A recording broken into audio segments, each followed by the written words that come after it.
Why you can't just walk your big ass in here without an invite, huh? This is a very, very powerful scene in the movie Sinners. And really, for most of the characters, this is the first revelation that there's actually vampires or that vampires even exist. But it digs deep into vampire lore.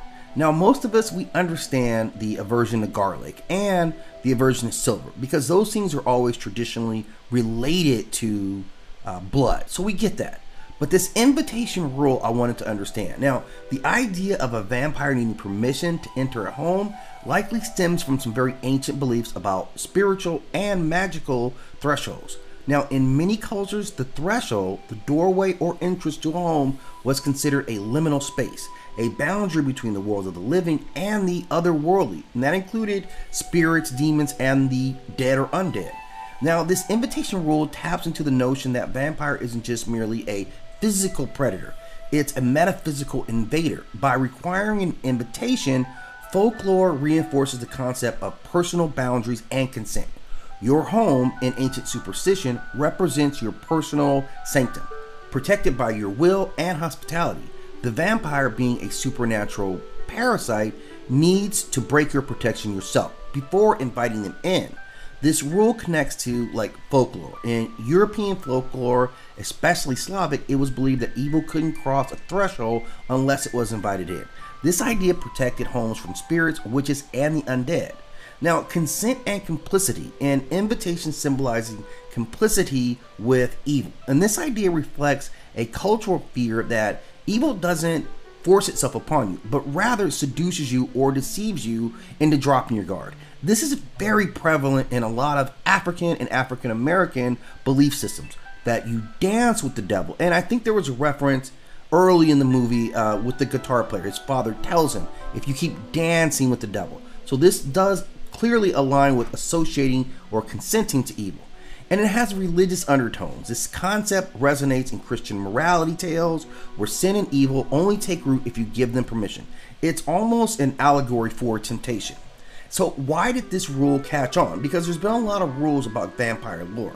And the invitation comes from a concept that is coded into vampire mythology during the rise of Gothic fiction in the 19th century. Now, Bram Stoker's Dracula, while not the first to use it, popularized it for Western audience.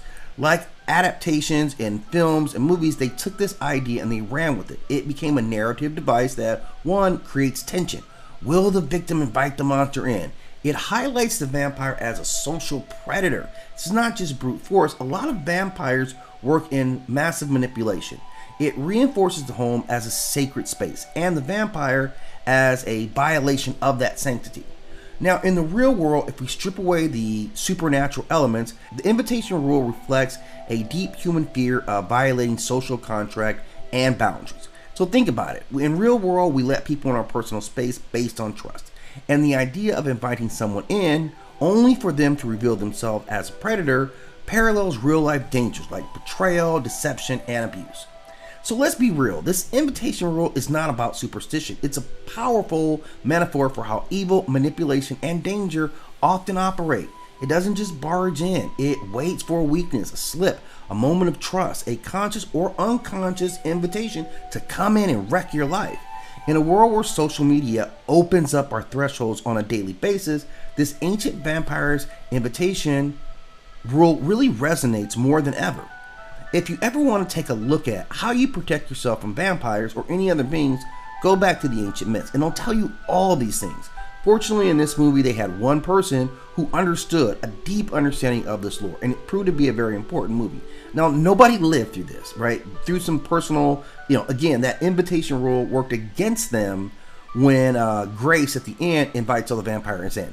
And I'm going to challenge that a little bit just because why did she have the right to invite into the space that was owned by Stack and Smoke? And I think at this time only Stack is still around, or at that point. So that's an interesting way that they play that up. But obviously a pivotal portion in the movie that I wanted to explain and understand a little bit, because that is at the heart of a lot of vampire lore.